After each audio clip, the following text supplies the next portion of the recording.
السلام عليكم ورحمة الله وبركاته.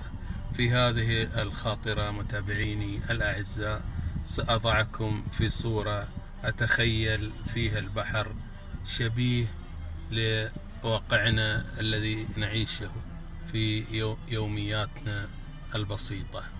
هذا البحر يحكي كل انعكاسات حياتنا مع الناس والحظوظ، فأرجو أن تليق بمسامعكم هذه الخاطرة.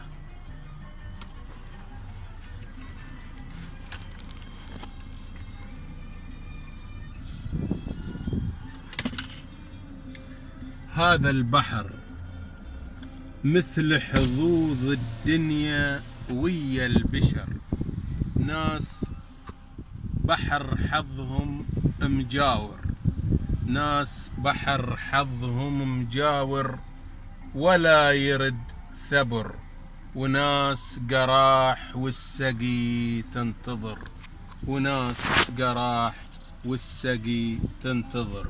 والبشر غاصة، حد على شراعه وحد مجدافه انكسر، حد على إشراعه وعبر، وحد مجدافه انكسر، وحد تبسم له القدر، وحد ركض وتعب والحظ عمى عنه النظر.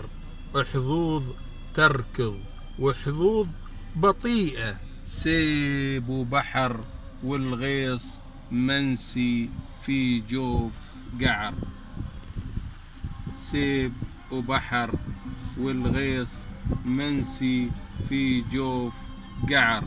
وحظوظ من زمان منتظرة على السيف، والمركب ما تدري إنه مجهول المقر.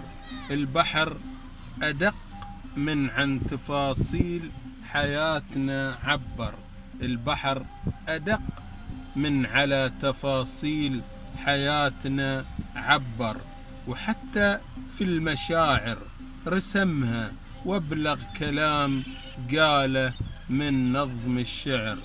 حزة غروب تعال هنا، حزة غروب تعال هنا، واسمع آهات الشوق والكلام اللي محد كلمة منه اختصر. يا بحر تعال نصور سيلفي، يا بحر تعال نصور سيلفي،